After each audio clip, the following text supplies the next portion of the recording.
pause for a second. Imagine waking up one day and noticing that the things that once gave you drive no longer have the same impact. Actions that used to thrill you now feel oddly far away. Talks seem to repeat themselves. Aims you sought for years suddenly feel empty, almost fake at the start. This feeling can be very disturbing. You may wonder if something is wrong with you, if you are getting lazy, sad, or cut off from life itself. But what if this loss of interest is not a crash, but a message? What if it is not a sign of decline, but a signal that a deeper, mental change has begun? Today we are going to look at a strong and often confused idea based on the work of Jung, an idea that hits the heart of human growth, meaning, and inner waking. We will look at why losing interest in everything can be one of the most vital signs of inner shift you will ever go through. And stay with me until the very end of this path, because the last point will be the most important and life-changing of all, able to fix how you view your life, your battles, and your sense of mission. If thoughts like these move you, take a moment now to join the channel, leave a like, share this video with someone who may be feeling the same inner mess, and write a note about what you have been feeling lately. What we are about to reveal may deeply change the way you see your moods and your inner world. Jung felt that the human spirit is alive, active, and always looking for balance. It is not happy staying still. When we stay mentally stuck in old roles, values, or faces, the spirit does not stay quiet. Instead, it pulls power back from the outer world. Jung named this mental power libido, not just in a physical way, but as the life force that moves interest, wonder, and drive. When this power pulls back, the world looks dull, flat, and without point. From a Jungian view, losing interest in everything often shows that the inner waking life is no longer in line with the deeper needs of the inner self. The goals you chase may no longer show who you are becoming.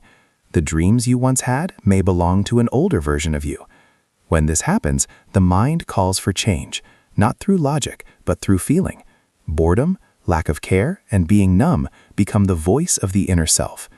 Modern society tells us to fear these states.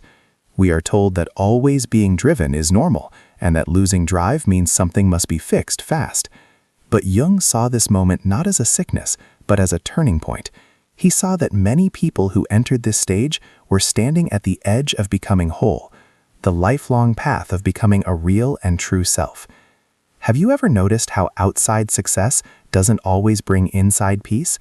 How wins sometimes leave a weird, empty feeling behind? Jung explained this using the idea of the persona, the social mask we wear to fit in the world. When we care too much about this mask, living only by what others want, roles, and social praise, the deeper self gets ignored. Eventually, the inner mind reacts by draining meaning from those outside goals. This is why losing interest can feel so messy. The walls that once gave your life a path begin to break. You may feel lost, unsure, or even scared by the lack of want. Yet this emptiness is not random. It has a point. It makes room. Room for thinking, for facing the inner world, and for finding values that are not taken from society, but found inside. Thinkers through history have seen this pattern. Friedrich Nietzsche spoke of the breaking of old values as a needed stage before making new ones. Viktor Frankl saw that a crisis of meaning often comes before a deeper grasp of purpose. Even old spiritual paths described times of inner dryness as steps toward waking up. What joins these views is the fact that discomfort can be life-changing. Ask yourself truly, what have you lost interest in lately? Is it work, friends, goals, or hobbies that used to fill your days? And more importantly, what does that loss show about your inner growth? Could it be that your mind is pushing you to stop living on autopilot and start living with awareness? Do not rush to escape this state. Jung warned that fighting this inner pull only makes the pain worse. When we distract ourselves too much, forcing energy where there is none, we quiet our inner mind instead of listening to it. True growth starts when we let ourselves feel the emptiness without trying to fill it up fast. As you think about these ideas, consider this question. What if your loss of interest is not a failure of drive, but a call to change? What if it is inviting you to go inside so that something more real can come out? This is only the first move. In the next part, we will look at how this loss of passion shows up in moods and mind, why it often comes with worry or sadness, and how knowing this path can stop extra pain. For now, sit with this thought and look at your inner self with wonder rather than judging. If you approve this part, tell me too. When interest in the outer world starts to fade, it rarely happens alone. It usually comes with a mix of feelings that can feel messy and heavy. Worry might show up without a clear reason. Sadness can appear, even when nothing clearly bad is happening. A quiet restlessness might exist, alongside a strange lack of wanting to do anything. Carl Jung understood these emotional states, not as random noise, but as signs that the mind is fixing itself at a deeper level. Jung saw that when mental energy pulls back from outside things, it doesn't vanish, it turns inward. This move forces you to face thoughts, memories, and feelings that were once ignored or pushed away. This is why losing interest in everything can feel so bad. Without the usual distractions, you are left alone with yourself. And for many people, this is exactly what they have spent years running from. You may notice old questions coming back. Questions about who you really are past your job, your friends, or your wins. Questions about whether the life you are living truly shows your inner values. Jung believed these questions come up when the mind wants to be whole. The mind is no longer happy with surface-level meaning. It wants depth. Mentally, this phase often looks like what Jung called facing the shadow. The shadow is the part of ourselves we have pushed away, denied, or never grew. When interest in the outer world fades, the shadow has more room to show up. This can look like being cranky, doubting yourself, regret, or being very aware of your flaws. But this meeting is not meant to hurt you. It is meant to make you whole. Many people think this phase is just depression. While they can be similar, Jung made a big point. Depression that comes from this inner shift often has a symbolic goal. It slows you down. It forces you to think. It stops you from acting without thinking. In this way, it can be seen as a mental pause, a needed silence before change. Think about how nature works. Before a seed grows, it must be buried in the dark. Before a butterfly comes out, it must break down inside its shell. Jung often used these signs to explain inner growth. Losing interest in everything is often that shell stage. From the outside, it looks like you are stuck. From the inside, deep change is happening. The danger comes when this state is viewed the wrong way or fought. Modern culture pushes us to be always busy and happy. When someone feels empty or unmotivated, they are often told to fix it fast, to keep moving, to stay busy. Jung warned that this can make the suffering last longer. When the psyche calls for inner focus and is ignored, the signs often get stronger. Have you noticed how forcing yourself to be excited rarely works? How acting like you care can leave you feeling even more tired? This is because mental power cannot be forced by will alone. It must be understood and respected. Jung believed that listening to inner signs, even the bad ones, is key for mental health. At this point, the main task is not to get interest back fast, but to ask deeper questions. What no longer feels real in my life? What roles am I playing that feel hollow? What wants feel forced rather than chosen? These questions don't have fast answers. They grow over time through thought and honest watching of oneself. Other thinkers agree with this. Existential philosophers say that meaning cannot be given to you. It must be found through personal meeting with doubt. Viktor Frankl saw that when old meanings break, a void appears, but that void also makes room for a more aware sense of purpose. Emotionally, this phase can feel lonely. You may feel cut off from people who seem happy with routines that no longer work for you. Jung saw this as a natural part of growing into yourself. As you change inside, outside things and places may for a while feel out of sync. This does not mean you are becoming cold. It means your inner compass is resetting. Ask yourself, truly, are you afraid of this emptiness? Or are you afraid of what it might show you? What would happen if you stopped running from the feeling and started listening to it? What truths might come up if you sat with the discomfort? This inward turn is not meant to last forever. It is a phase, but a vital one. In the next part, we will look at how to handle this time with awareness, how to miss common traps, and how to see the signs that new meaning is starting to grow. We will also talk about why this path, when understood, can become one of the most strong times of your life. There comes a moment in this inner dive when a big choice appears, often without being noticed. You can either hide from the pain and run back to old ways, or you can stay present and let the process unfold.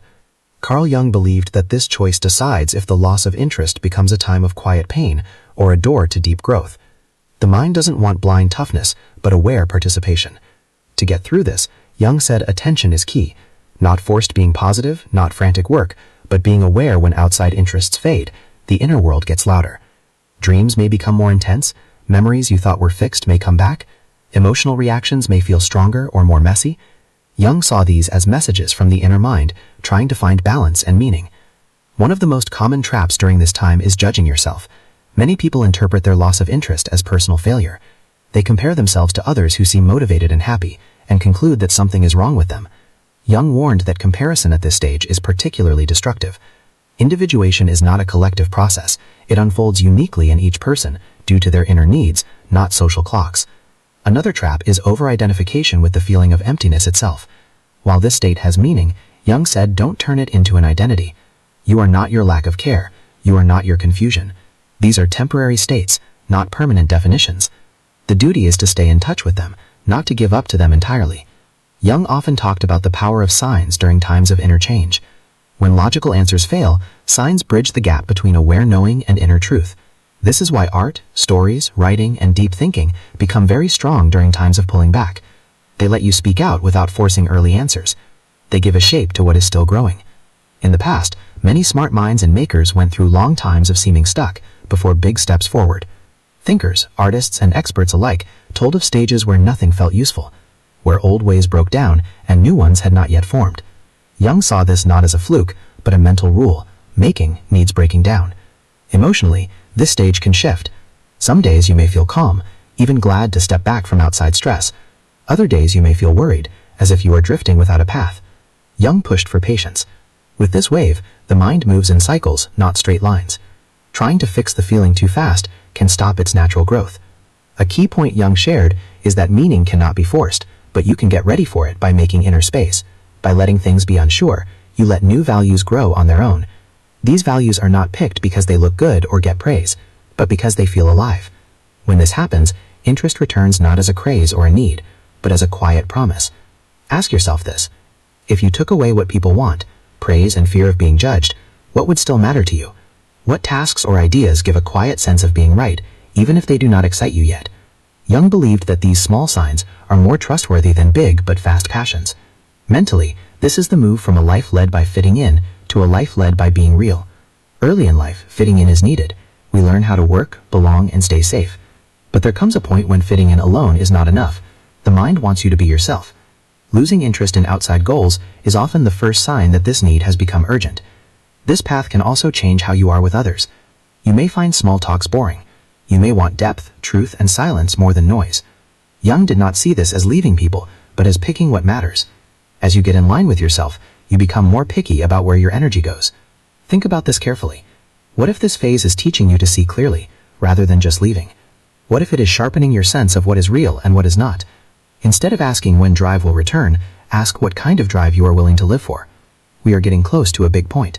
In the last part, we will see the moment when interest starts to return, why it feels different than before, and how this change fixes your view of success, purpose, and fulfillment. The last point will tie it all together and show why this path, though hard, may be one of the most vital shifts of your life. Eventually, often quietly and without a big show, something starts to change. After a long time of being emptiness, confusion, or emotional stillness, a small form of interest returns. Not the restless excitement you once knew, not the hunger for praise or wins, but something calmer, deeper, and more stable. Carl Jung believed this moment shows a big move in mental growth. It is the point where meaning is no longer taken from the world, but comes from inside. This return of interest feels different because you are different. The mind no longer wastes energy on roles, expectations, or goals that are not part of your truth. Instead, it moves towards what feels needed, even if it looks small or simple.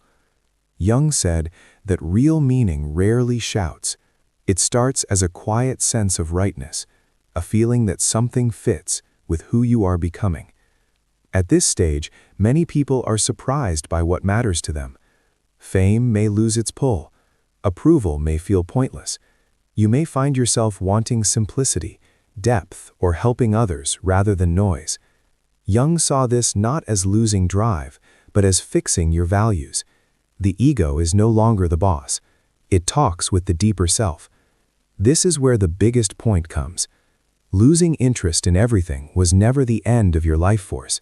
It was pulling energy away from what no longer deserved it. The mind was protecting you from a life lived out of line.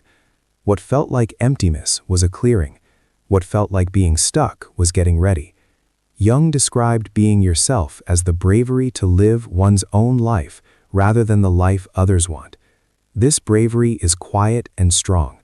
When interest returns after pulling back, it has this quality. You no longer hunt for meaning, you see it. Thinkers and doctors across fields agree here. Viktor Frankl saw that meaning comes when a person commits to something larger than their own wants. Nietzsche spoke of the person who makes values after old ones break. Jung joined these ideas together, showing that this path happens naturally when the inner mind is respected, rather than pushed away. You may still have doubts. Being yourself does not end doubt, but doubt no longer stops you. It becomes part of a living path. You learn to trust inner signs rather than outside noise. You begin to sense when something drains you and when something feeds you, even if it is hard. Relationships may change again at this stage, but differently than before. You no longer pull back because of emptiness, but choose depth and truth. You may speak less, but with more honesty. You may do less, but with more presence. Jung believed that this shift shows a mature mind. Now think about it carefully. What if the loss of interest you feared was actually your mind refusing to live a life that was too small for you? What if it was the most honest thing your inner world could do? What if instead of asking how to get drive back, the real question was what kind of life earns your energy?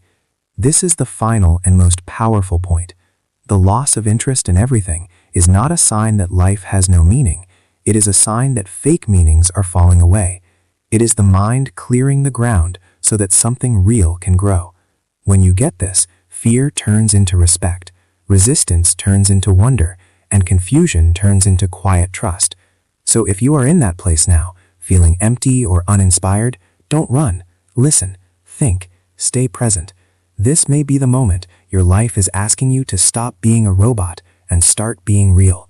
And when interest returns, as it does, you will know it not by how loud it is, but by how deep it is, not by noise, but by depth, not by excitement, but by meaning. This is not the end of something, it is the start of becoming who you truly are. As this understanding settles, something small but vital happens in the way you see your own inner life. You stop seeing feelings as problems to be killed and start seeing them as letters to be read. Carl Jung said, "The mind is always talking, even when it seems quiet." Boredom and loss of interest are not empty states, they are symbolic states carrying meaning, precisely because they break the old flow of life.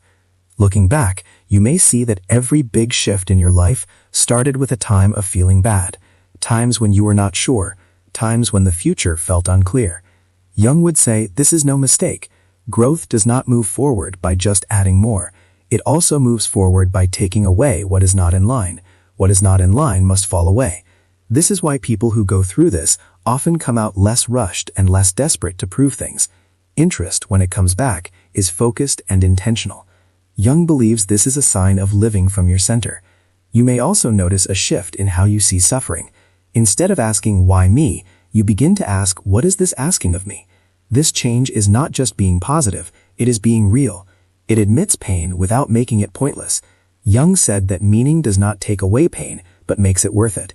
At this stage, many people feel a quiet sense of duty towards their own lives, not a job forced from outside, but a duty from knowing oneself. You become aware that ignoring your truth has a cost. You understand that acting like others when it costs your soul leads back to feeling empty. This awareness is clarifying. Jung warned that the biggest danger is not losing interest in things, but losing interest in yourself. This phase is the mind taking that interest back, pulling power back home. What follows is a move into a more aware life. So when you hear the phrase, "You will start losing interest in everything," don't hear it as a bad thing. Hear it as a description of a door, a crossing point. between who you were and who you are becoming, between borrowed meaning and found purpose, between noise and depth. If you are at that door now, remember this: you are not late, you are not broken, you are not failing. You are listening to a signal that many ignore for years, and that alone already sets you on a different path. Carl Jung once wrote that the gift of a lifetime is to become who you truly are. Sometimes the first step toward that gift is losing interest in everything that you are not. Thanks for looking.